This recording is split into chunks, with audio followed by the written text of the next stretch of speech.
Hello, I am Bentham and welcome back to Factorio Railworld. In the previous episode we were setting up the new radar train which will help us gain a greater foothold around the Great Lakes. So we'll go down and check what the situation is. I believe there's just a couple of stacks of ammo and solar panels left to be loaded on, and then we're good to go. Though unfortunately there's going to be a couple of distractions today which are going to keep us a little bit busy. So on our way to go and check on the state of the train, I spot that there's quite a few trains that aren't moving, and indeed there are a couple of trains over here that have a no path error going on, which is a little bit odd because they both have timetables, and as far as I know their destinations are fine. But I believe they might both be going to the coal outpost, so I decided to go over and check to see if the coal outpost has been blown up by biters while I've been not paying attention. But no, it's still there and everything seems to be fine, and there is even another train right next to the station that has a no path error. So all I do is switch it off and on again. I turn off I tell it to switch to manual mode and then back to automatic mode, and then it just goes. So for some reason, in between episodes, the trains suddenly got confused and stopped going to their... stopped thinking that they had access to their stations, but this didn't seem to happen for all the trains, because there were others that were queued behind the ones that were stopped. Anyway, it's probably something to do with a recent update. Even though Factorio is currently in the stable version of 0.12, there have been a couple of extra updates beyond the announcement of stable, just because a couple of things have cropped up that the developers have wanted to deal with before we get to 0.13. So this is probably the stablest the game has ever been. Well, actually, I say that, but the more features a game has, the less stable it will be, pretty much without... no matter what you do. So yeah, I mean, they're doing an excellent job, and I've had no problems myself, no bugs, and the only bugs that we've had so far, the only bug that we've had today is that the train stopped moving because of a bug fix, and it was something to do with station names. There was some trouble with particular trains, and like what stations they could be told to go to or what they couldn't be. I'm not really sure of the specifics of it, but for whatever reason, some messing about needed to be done to the timetabling system, which probably caused everything to reset, or some things to reset anyway. I'm not sure what the sort of correlation was, whether it was trains that were in motion, trains that were loaded, trains that were going to the first station on their timetable, or something like that. It's interesting to try and work out what it is, but I couldn't see any particular factor that they were all connected by, apart from the fact that there were a lot of coal trains involved. But anyway, because of the issue, we will have to do a quick look around the rail network. We'll have to do a run around of every part of the network that is currently in use to make sure that there are no stopped trains on it. So we're currently up in Outpost 2. It gives us a chance to check up on the miners. There's a couple that have run out, nothing particularly going on. This outpost is probably going to be fine for a long time. And there was a stopped train on the way that we dealt with. Also, Oil Train 3 is stopped. We accidentally crashed into the back of that because I'm driving quite a fast train that does struggle quite a bit to slow down, so we do end up hitting all the stopped trains, but it's not a problem. Our bots can fix it, and then we can find out why the train is stopped. Also, over in the stone outpost, I find that we've actually used up quite a lot of the stone here. We're down to 3 miners, and there's also a little square that I managed to miss the first time round when I was building the miners, so we'll get that sorted, and we will have to keep an eye on that, and possibly put in some new stone mining stuff not too long from now. I don't know what the situation is in terms of stone deposits around. I can't think off the top of my head, but we might be building a new bit of rail soon to connect up to some new stone outposts. Maybe we'll even use the ore mushroom that we have in the south of the Great Lake, the one made of copper and stone, because I didn't realize I couldn't think of what it would look like, and then everyone said it looks like a mushroom, so that was quite cool. But perhaps we'll treat that in the same way as we treat the apple ore. Also, it's quite a long way away. In fact, I think, is that some stone there? Who knows? There's stone all over the place. But anyway, an issue with this is that we do have to go halfway around the lake to make sure that the rest of the network is working okay. So we find out that there's a couple of biters that have actually got past the tracks. They've crossed over the tracks and we're in between them and the lake, and probably considering building a base. So that's quite worrying. But we dealt with them, so that's been stopped for now. We will have to do a quick run around, I think, and deal with the biters that are nearest to the rails, at least at the main base end. Also have a quick look at the biter situation in Mega Copper and the midpoint, and sort of all along the rail line as much as we can, because they will slowly advance, they will slowly attempt to reclaim the rails, and they might make good progress with it.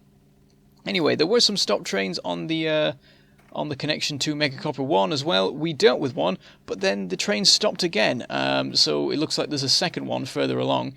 These seem to be copper trains, so it's possible that there's some sort of link based on like trains going to stations that begin with B, but not B, with C, I can spell.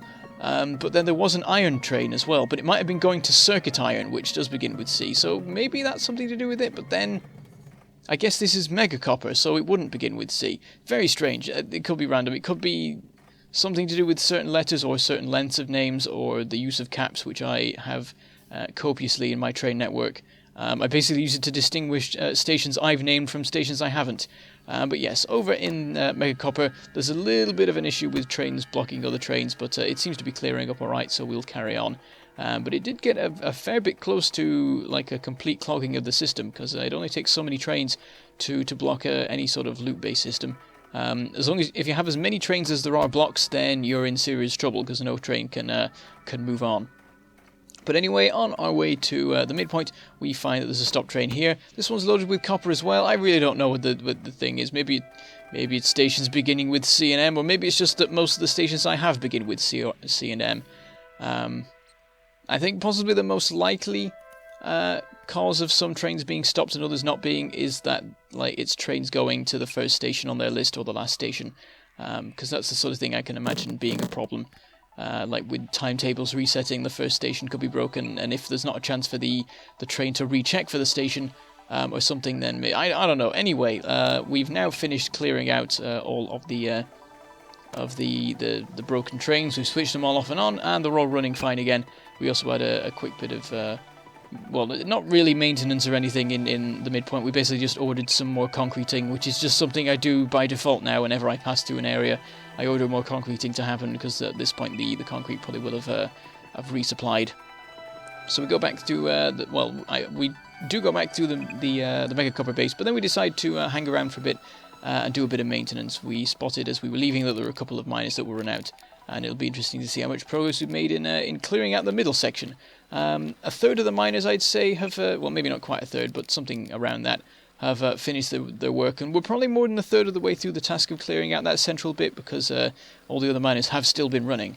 And once we've done that, we'll be able to have either a further extending two-lane system, or we can just like make the passing point a little bit neater, something like that. But that's all fine. In fact, was I supposed to put in some chain signals? I feel like there was something to do with chain signals that I was supposed to get back to, and now I think about it, I may never have got back to it, so the system may not have been properly set up, or maybe it is, I don't know. But considering how many miners we cleared out, it's probably a good idea to add in some more. Even though we've probably got more than enough as it is, it's good to have some redundancy, particularly when I'm not going to be visiting this place very often. I only come along here whenever I happen to be passing through to the midpoint, really, or to the railhead, though there is no railhead anymore. I will be coming through here on the radar train, but I'll probably not stop. Actually, I did decide that I will stop shortly and deliver some concrete, because this is one of the least concreted places I currently have in my rail network, because I did intend to concrete the whole thing, but whenever I'm passing through, I've forgotten to bring any, or I forget to actually stop and use it. So I think I'll load up the radar train with a bunch of concrete. We'll offload it while we're here, and then carry on our way with the radar building. Anyway, we've got a whole extra column of miners, which is probably far more than was used up in the first place. We've also got efficiency modules going in most of them. We've not actually finished that, and I hope I remember to, because at another point I do forget. But the system looks fine. Everything's built up pretty much straight away. I just need to make sure that everything's powered properly. We've not quite got all of the substations in the places they need to be. But the coverage there should keep like the entire next column that I do working well. And yeah, at this point we're mining about half of the deposit. It's one of the biggest deposits I've ever seen of anything really, which is why I'm now using it for the entire copper supply. And I've got to wonder at some point whether I should do something about the loading, because at the moment we only have one station for loading, and there's quite a few trains, and perhaps we should have a second one, and it would make it cooler if we had a multi-station system. As well as being more efficient, the trains would spend less time waiting around for the next train along to go, though it would mean less staggering of the trains. One good thing about having only one station they can go to is that they have to wait a certain amount of time, and you don't end up with the trains clumping together too much, though at the same time it can end up with them all in a particular sequence each time, which can in itself be a problem. If you have multiple stations, then trains can overtake each other as they please. So it depends on how the network works. But yes, we'll probably at some point add in some extra loading, just because otherwise we might not have enough to keep all the trains running nicely, particularly considering that in the main base we don't have enough copper. The copper chests keep running out, which is quite a worry, and I'm trying to remember whether I have 1 or 2 copper trains delivering here, and I think it might be that I have 1, and that there were 2 going to circuit copper, and because this doesn't need as much copper, I didn't have as many trains, and it's also the reason that we only have 1 copper station now, because we didn't really need that much, so I just switched one over to circuits because it was more convenient at the time. But I think we do need to add in, well, whether we have 1 or 2, we need to add in an extra one to get it working properly. I've put in a bit of a system to help even out the strain on the forward and rear cargo wagons. In fact, it should even it out perfectly, or close to that anyway. Maybe not quite. Looking at it, there'll still be a bit of a bias towards the rear one, but it helps. We'll get a merging system going as well. That also helps make sure that the belts are as full as they can be, and throughput is as high as it can be, but that doesn't solve the problem of the chests actually running out, so I decide to set up an extra train for that, and whether there is 1 or 2 copper trains at the moment coming from Mega Copper 1, that would be enough to fix the problem, so we'll just set up your standard deal, 2 cargo wagons, 1 train on the front. And I did also do a bit of tweaking to the timetable of the one. Well, I only saw 1 train, so that's a good sign that there is only 1 train. But I made it so that it stays 5 seconds less in the main base, because I realised that actually the unloading rate means that there's no point in it staying a full 30 seconds. It can stay 25 and still have ample time to unload fully. It may even do so in 20 seconds. I'm not sure, but with adding in another train, it's not that important to be particularly precise, and it would give us a bit of a margin to improve the situation later on, I guess. But I've also set up the second train with the new slightly sped up timetable, and if we do add in a second station in Mega Copper 1, that should help those timetables to make a difference, because they might overtake other trains depending on sort of the loading and unloading rates and things. Anyway, quick inspection of the main base. Everything's looking good. The solar panels have not yet built up, but they have finished loading in the radar train itself. The only thing now is to finish loading up the loading area for the radar train. And I don't know how important that really is, because the radar train is probably never going to be loaded again. It'll be loaded one more time when it parks up, but I don't think it will then leave after that. Anyway, after a quick check again of the situation, we loaded up some concrete, I think. And I think the train is ready to go, but we do have a bit more work to do here yet. I'm doing a bit more work on Iron Outpost 1. I don't know how important it is really to do this, but I thought I'd try rearranging and getting an even more efficient coverage of miners on the remaining iron deposit. And I think we had something like 15 as it was, maybe, and I'm putting back in, I think 16, and then, 2 more. So that's made some progress, and it'll get it mined through a little bit quicker. I'm just trying to get it done with, and then we can clear out this, and it doesn't get in the way of future rail projects, including the inevitable Iron Outpost 3 that we will finally be building long after we had Copper Outpost 3, and indeed 4. Now we're on 5, and we went for a giant one because I was fed up of making new Copper Outposts all the time. But yes, we'll get that all hooked up. Blue belts everywhere. Pretty sure we don't need it because there's really not that much capacity left now. But it's easier than like building basic ones and then finding out they're not good enough, or like having to be more careful about balancing and stuff. We'll just run them through as quick as possible, get them loaded on the trains, and that will be fine. But yes, checking the train, everything is fully complete. All we need to do now is put in any more concrete that we want to put in. So yeah, we'll sort out our inventory as well, start preparing it for the journey, because we've ended up with like a bunch of extra miners. We've also ended up with tons of efficiency modules, and I don't realise why at the time, but I actually forgot to load them into the miners in Iron Outpost 1. So I took a bunch out when I was clearing out the old bit, and when I put in the new bit, I didn't bother making them any more efficient. Not that it's a particular problem at this point, considering how much pollution our oil outpost is pumping out, and that's going to carry on for a long time. And it sort of dwarfs the pollution that any other part of the factory could produce.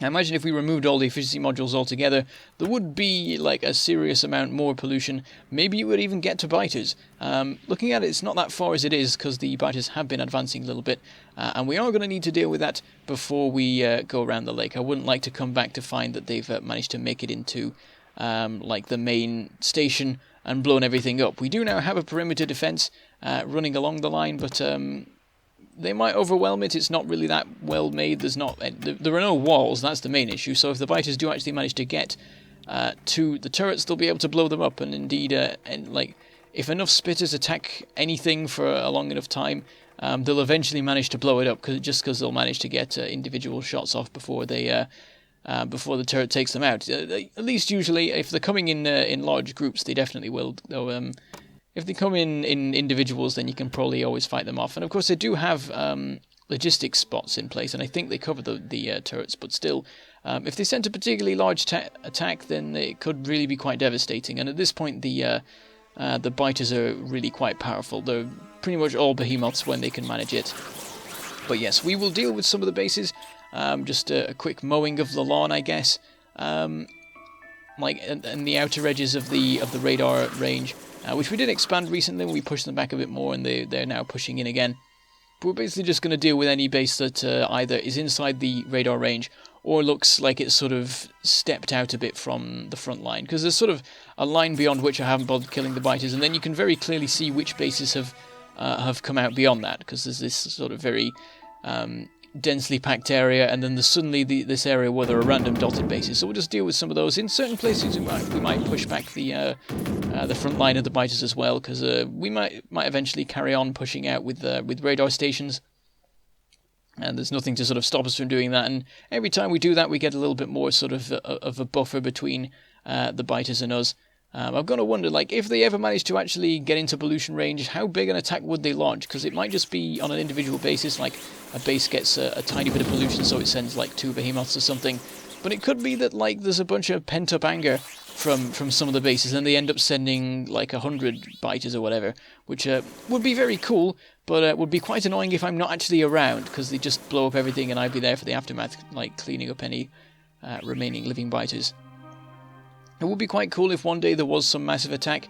Who knows, with new updates they might bring out sort of like more sort of grand scale strategies on the part of the biters. Because at the moment, like, one base can work together very well. They'll build up a large force and send it at your base, and they could do some pretty heavy damage. But they could do cleverer stuff. They could like deliberately go around defenses more. They could have multiple bases working together. They could like take into account like how much pollution in general you've produced to sort of send larger forces. Because I think at the moment how it works is that an individual base reacts to how much pollution it's received, but then how many, like, the evolution factor is determined by the overall pollution. So there is a little bit of that as it is, but it's not sort of that much of a thing. It would be cool if they gathered their forces and prepared like a giant war party to send at you, though, but perhaps in the higher difficulties that would become sort of impossible to stop, as it is, like, depending on your situation, it can be really difficult to deal with the biters. Luckily for me, I'm at a very end game stage, and I got to that well before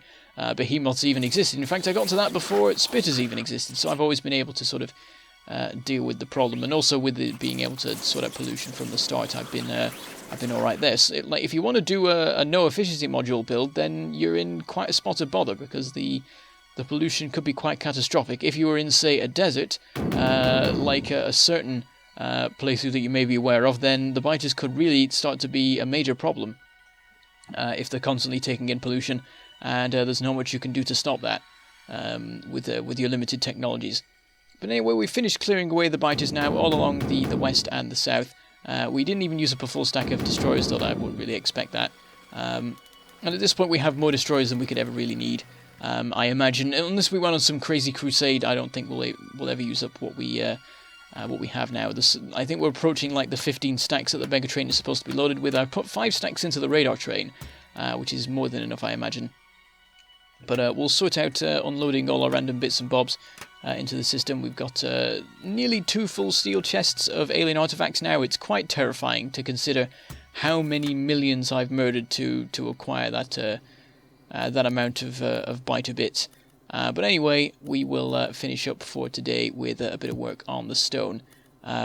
Because there's really not enough production going on here. I don't know how I didn't notice this earlier, but there's barely any